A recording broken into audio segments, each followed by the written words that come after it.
Hello, so we're on the Japan cruise, sailing in the seas of China right now. We're on the 13th day of 15 days. Now the question that needs to be answered, has this cruise on Diamond Princess met or exceeded our expectations?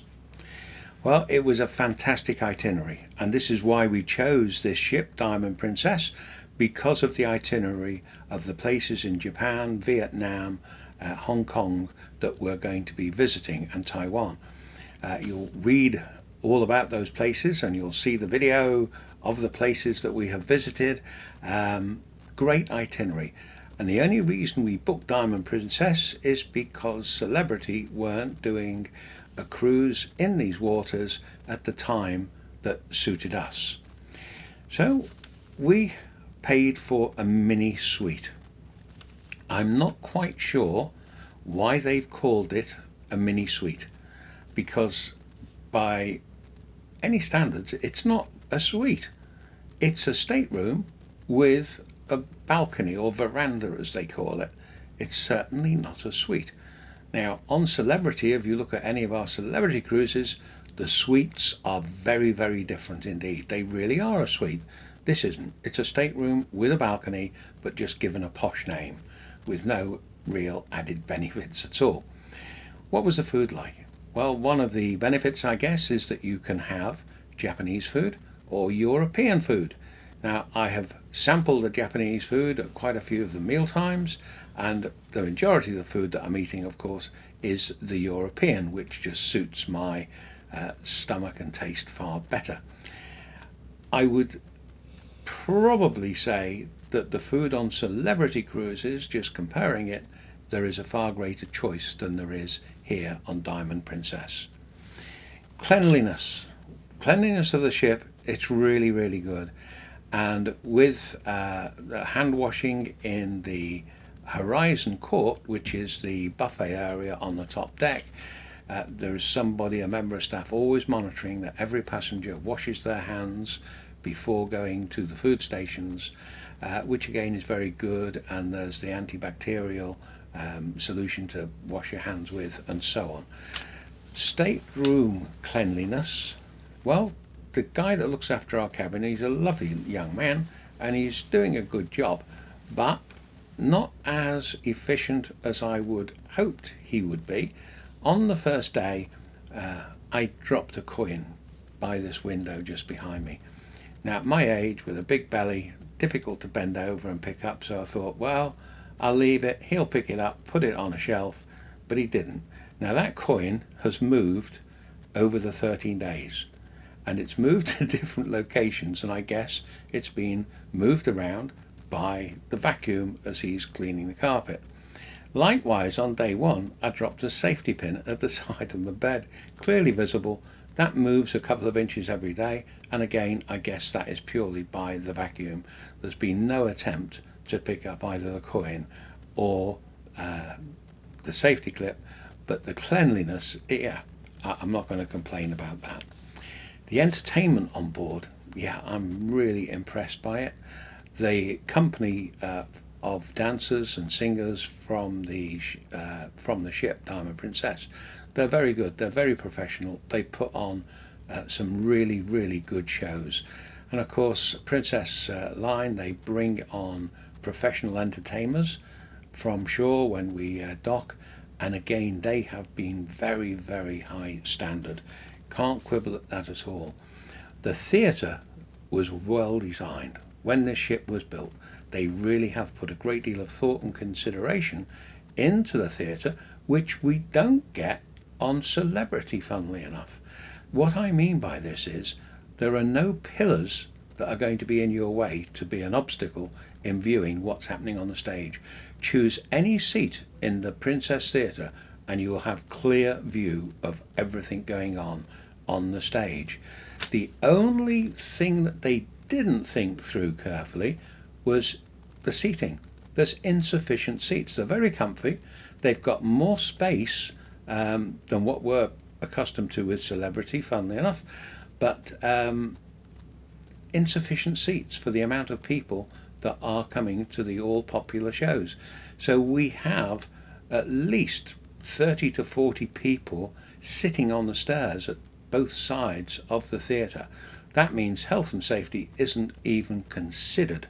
That would not meet UK standards by any means, but it meets the standards here apparently. All of the staff that we have encountered on board, very, very friendly. They've been well trained in customer service.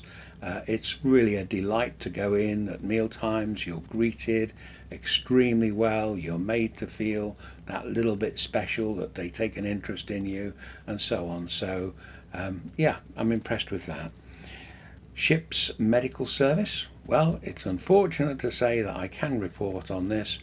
I have an infection in a tooth up here and started throbbing, went down to see the doctor. It was just over an hour's consultation, and the antibiotics he gave me plus the consultation, $190 US.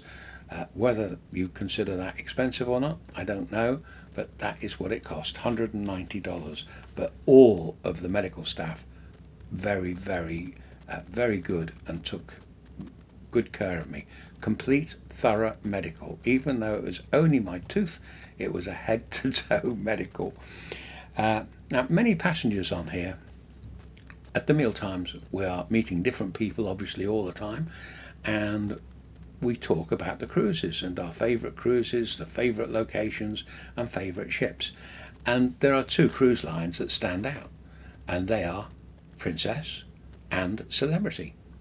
And it is funny. Now, this is words of passengers, not my words or putting words into their mouths. A number of times we've been told that Princess Cruise Lines, it's 4-star service, Celebrity 5-star. And of course, they've all said you pay that extra to get the 5-star service. And I would agree with that. I think it really is a 4-star on here compared to 5-star with Celebrity. But it would not stop me from coming back on Princess Cruises. The only reason I would come back is if it was an itinerary that we couldn't get on Celebrity. Yeah, I have been impressed with the service, because Celebrity for me is the all standard. You know, it's the standard that suits myself and my wife, and we judge everything by that because it is so good. And Princess do come very close in many areas. So the conclusion, would we travel Princess again? Yep, as I've just said, based on the itinerary, Celebrity will always remain our first choice for cruising. Now, please do enjoy the rest of this video. You're going to see the places that we have visited. There are little mini videos and photographs for you to enjoy. All I would ask is, please do me a favor. I want to continue doing travel blogs for as long as I can. We are extensive travelers, and to enable me to do this, please subscribe to my YouTube channel. It doesn't cost you a penny. Just subscribe to it and make any comments you like. If you think this is an interesting video, say so. If you think it's rubbish, say so as well. And anything you feel I could improve in providing this type of a video, please do let me know on those comments. Not sending me an email, just comment on YouTube, and that will help me greatly. So sit back, relax, and enjoy the video. Bye for now. So we've arrived in Yokohama, transferred by taxi from Narita Airport in Tokyo, and we have 24 hours here exploring the place. What you can see now is Chinatown in Yokohama. Very interesting area indeed, and we thoroughly explored Chinatown. It had a fabulous cup of ginger tea there, and these are the gardens opposite the hotel. It had been snowing the day before, so it's seen the best. This is a sea eagle. I'd never seen one of these before, a sea eagle looking for its lunch amongst the seagulls. And this is Yokohama. And again, at night time, over the gardens, Yokohama really is very picturesque. This is the bay at night. The next morning, we set sail. So here we are at the cruise terminal, at the dockside, and Princess have got it very well organised. We're just getting ready to board the ship, and here we are. We're now on board and entering our stateroom, which they classify as a mini suite. So you can see the safe there, very pleasant toilet, and it's got the Japanese toilet, heated seats, and all the different flush and so on. And there's a walk-in wardrobe, bedroom, as you can see, 2 televisions, wall-mounted, large screen, little lounge area, and then sliding door onto the balcony. And you'll see on the balcony we've got 2 sunbeds and a table, and there was only one day where we could actually use the sunbeds because it wasn't very warm, and it really was quite cold, and it was just literally half a day of sunshine. So you can see quite a big ship. This is Yokohama Bay, going to be sailing in about 3 hours time from when this was videoed. And this is now coming to sunset, and we're getting ready to set sail any moment. Just show you a few photos of the ship. So this is the atrium area, large, spacious, colourful. Not as large as other ships we've been on for an atrium, but it's pleasant. This is the casino before the passengers have been allowed to start placing their bets.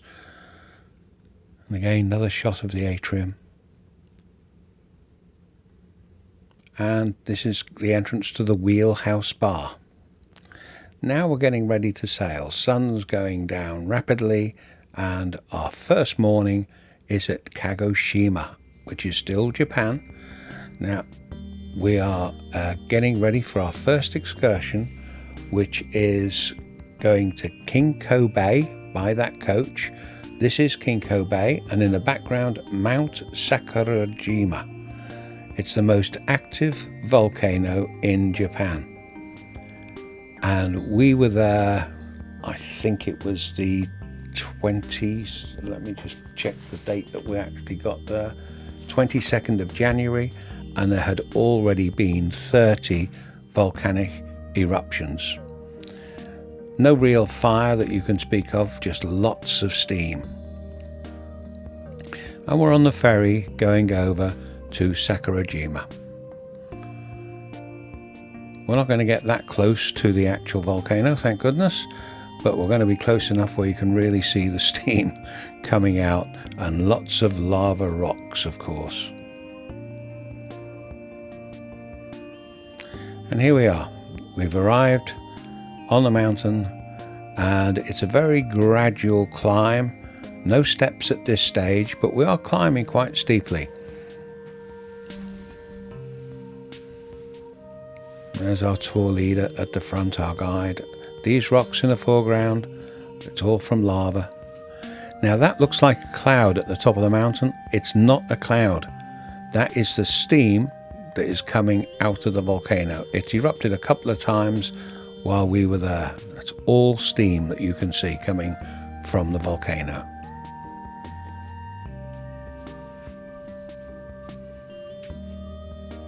So by this time we'd been walking probably 10-15 minutes, steps at the end part, and this is where you start to feel it on your body when you reach our age. But again, the views were absolutely beautiful. Over to the right hand side you had the bay, and then we moved on to the Sengen Eniso Garden. Now this is back on the mainland. It was built in 1658, this garden, or constructed I should say, in 1658. Iceberg flowers, not lettuces, iceberg flowers. See, it's very picturesque, isn't it? On a sunny day this would be a photographer's dream, it really would.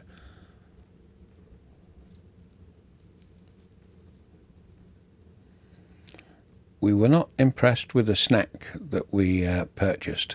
Now we're in Hong Kong.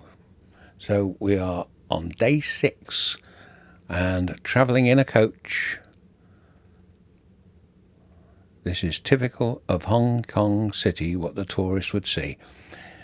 And this was our trip, the beginning of the trip, the best is yet to come, as it says, up to the peak of Victoria Mount, where we can overlook Kowloon Peninsula, something I've been looking forward to for months. Now, Kowloon Peninsula, it's the most amazing landscape that you could imagine. But unfortunately, the day we were there, it was covered in a thick cloud, and that cloud never moved.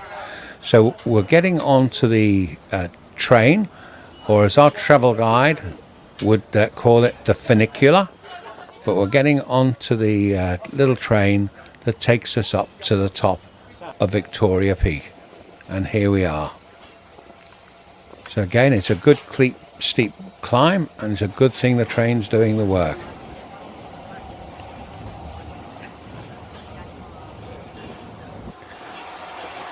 Now we're only about halfway up, and you can see already the drop that's there, which you'll see more clearly in a moment when we get off the train. And it's such a shame that it was so cloudy. We are right in the cloud here, so that photographs are not going to be that clear and the video won't be that clear. But there you go, that gives you an idea of the cloud level, and that never shifted all day. In fact, it moved with us through to the China Seas as we progress on this cruise. Now, I've removed quite a lot of that cloud through my software. Gordon Ramsay, right at the top of Victoria Peak, got a restaurant up there. And this is on the top of Victoria Peak. Lots of shops, supermarkets. We bought our Hershey chocolate here. Really is a lovely place, and very expensive to live there. Yeah, see that cloud? Such a shame. You know, when you've been looking forward, being a keen photographer as I am, to taking pictures over the bay, wait until you get there and it's cloudy like that. Such a shame. Anyway, we then got in the coach, moved on to Aberdeen Village. Now, this is where thousands of water people live on their junks. Now, what you are going to be looking at, what you just saw in that photo, and what we are heading for now in this video, is a huge floating restaurant. It's called the Jumbo Floating Restaurant. I'll be quiet now and let you enjoy the picture and the music. If the kingdom is overthrown, meet me at the cornerstone. I know that I can't be without you. This bond is solid gold. We're a diamond and an emerald. It took me forever to find you. 'Cause when it's all over, the love that you give will be there to guide you in every way. Now we've been through the cold and darkest days. The summer's calling.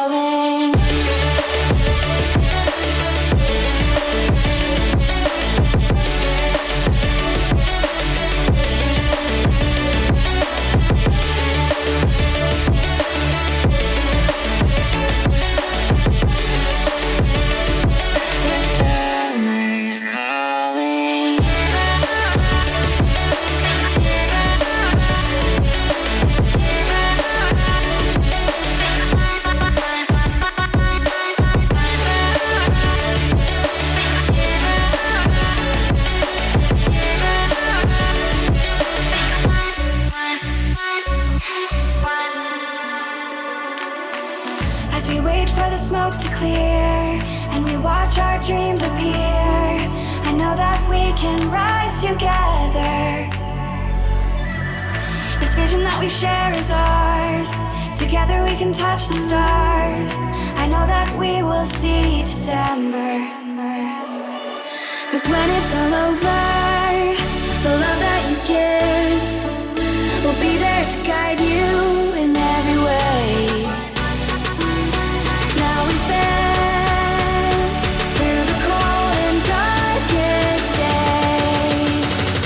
The summer's calling.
So as we disembark this little sampan, the flat bottom boat, lovely flowers similar to orchids, and this is the area that we are in. Couldn't resist taking the photographs of these little birds. I don't know what kind they are, but very pretty little birds there in the trees.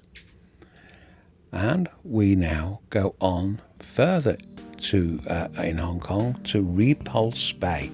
Now this is one of the most expensive residential districts in the world, not just Hong Kong but in the world. And they've got this lovely temple as you enter Repulse Bay, and people come there to worship and say their prayers, and it really was a very special place to visit.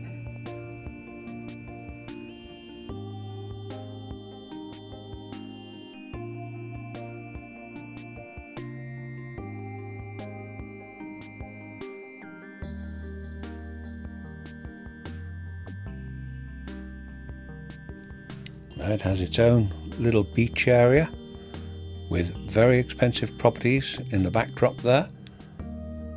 Nobody's swimming, far too cold at this time of the year apparently. And again, Hong Kong on our way back to the ship. And this is from the balcony showing Hong Kong Bay. You can still see that cloud covering the top of the hotels.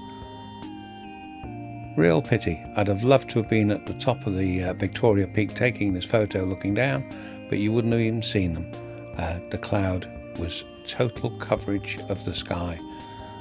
And they had a laser show on in the evening, and again you couldn't even see the lasers. It was above the cloud level, so you missed it.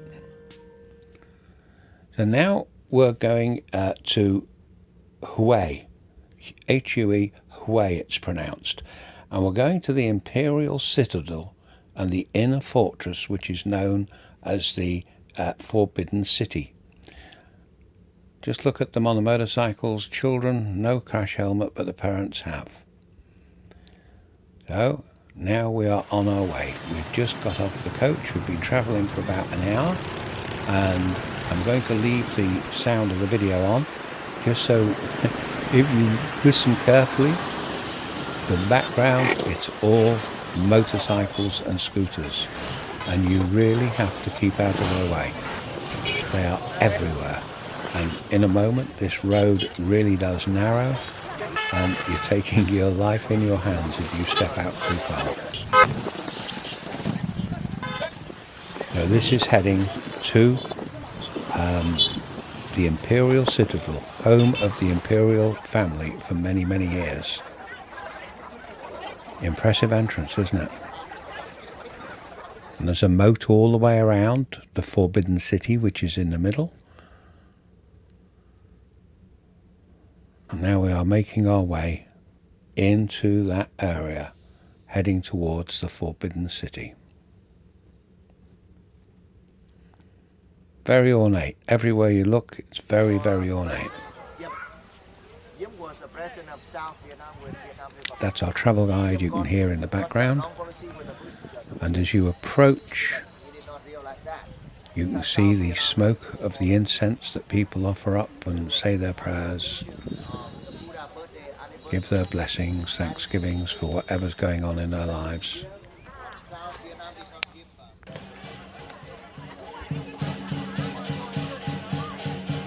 So again, I'm going to be quiet for a moment and just let you listen to the background music.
And as we head through the city, we are moving into the area where the concubines lived.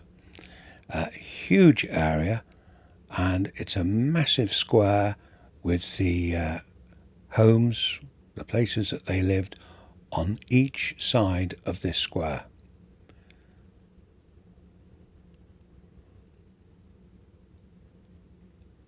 See how big this is? It's absolutely huge.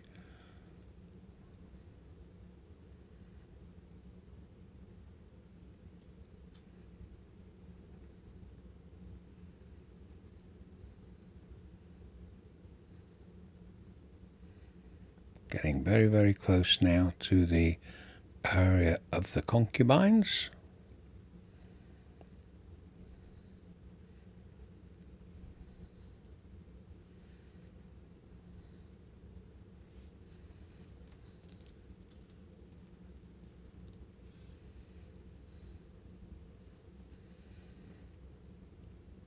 So to walk through those gates,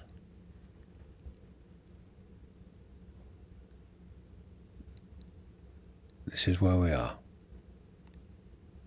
Very impressive. In a national dress, very bright colours.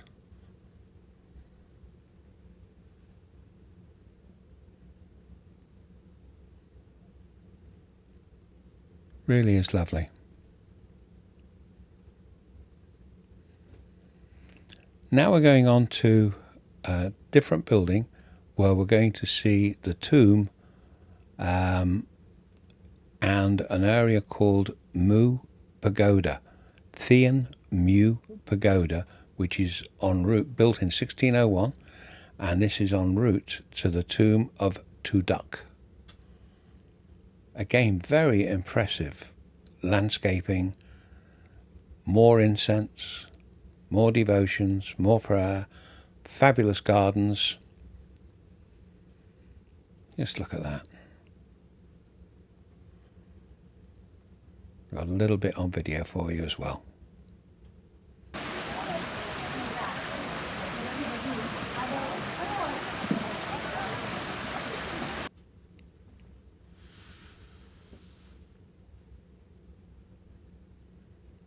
So if you like gardens, this is certainly a place to come. And trees and plants and shrubbery. So we're getting closer and closer now to the tomb. But en route, we visit this little factory where they make joss sticks. So here we are. We're in the grounds where the tomb of Tuduk, Tuduc. Again, fabulous buildings. 4 guards. And just behind those pillars is the tomb. And this is it. This is the Tuduk tomb. And again, people bring joss sticks in and so on. And that's the view from outside of the tomb looking back. Now we're in Vietnam, Ha Long Bay. And this is on day 9. Ha Long Bay literally means descending dragon. Magnificent rocks. Again, if it had been warm, with a blue sky, the sea would have been a different colour, and we wouldn't be wearing all these cold weather clothes.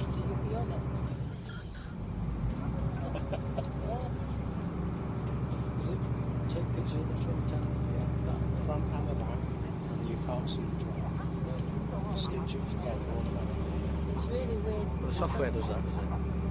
When he started out, he used to walk the dogs. He'd walk them and get over his shoulder, and I've got the dogs on the lead. And you can't see the pole. Yeah, the pole is in the Disappears. very clever. It's very, very good.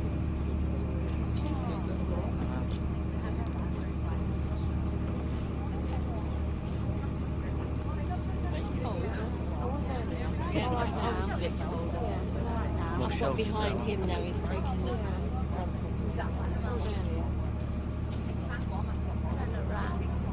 I was So even on such a dark and cloudy day with no sunshine, it was still very impressive as far as I was concerned.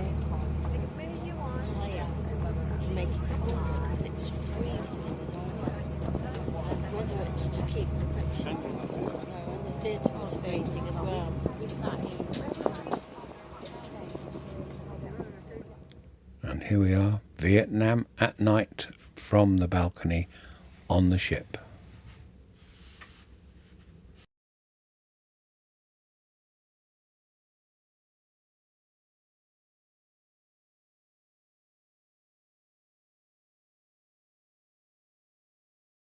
And now we are heading out on an excursion to the capital of Taiwan, Taipei.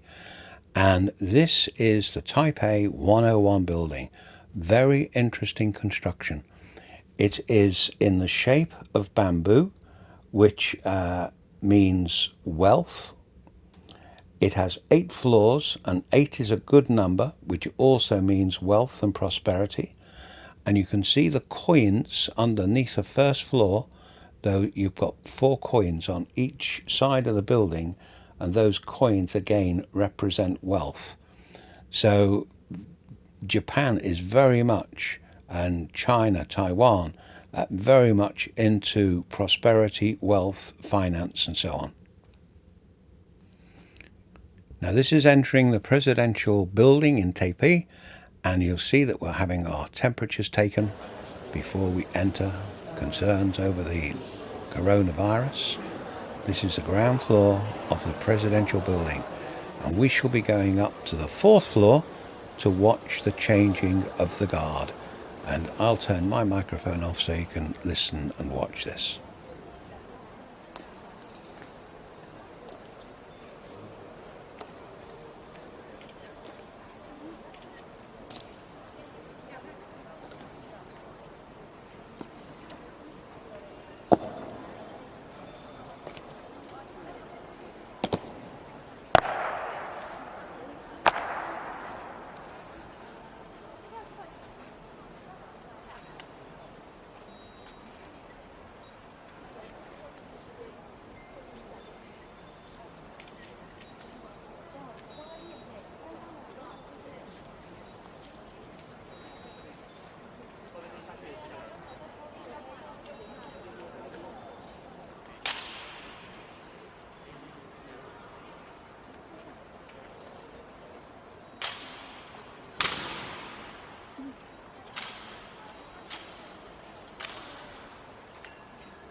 So here's a close-up of one of the security guards that you saw in that video a moment ago.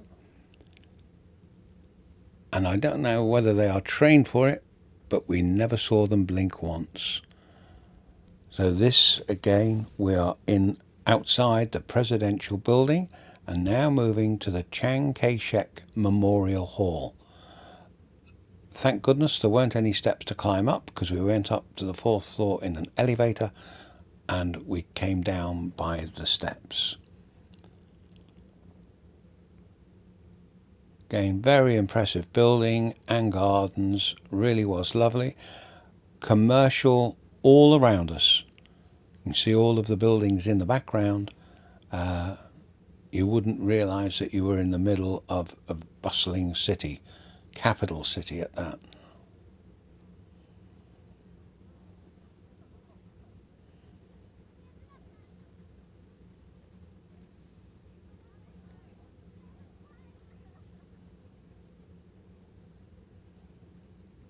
So this is Liberty Park, Chiang Kai-shek Memorial Hall that we are now visiting. Very close to the presidential building. Back onto the coach to take us to our next stop. And this is to the Lungshan Temple, again right in the middle of a very busy business area, and you come across this temple with lots of lanterns. And of course it's just been the Chinese New Year, Year of the Rat, and they've got another celebration coming up as well. So lots and lots of lanterns everywhere you look. And we are now entering into this temple area, as you can see. Now, for their spirituality, water is always good. And here you can see the waterfalls on the right-hand side as you walk in. And as you look around the temple in a moment, you will be aware of all of the areas of worship and prayer. And in the center, we'll have a closer look at this in a moment, but you have a monument to the Year of the Rat.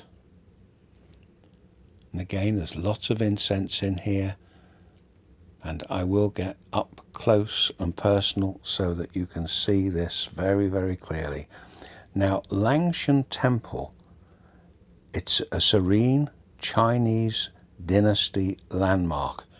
It has wooden doors, stone and bronze beams, there are dragon poles, and there is your rat, the Year of the Rat.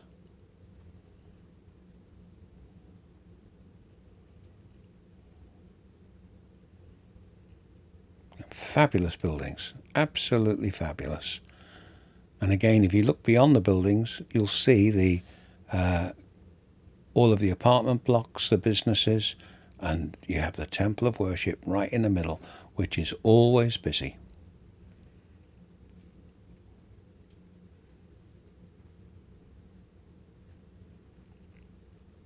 This is a great big incense burner here in the middle. You can see the flames. Inner part of the temple area. Isn't it gorgeous? This is the chap who takes care of the flames for lighting the joss sticks. There's a good close-up of the Year of the Rat.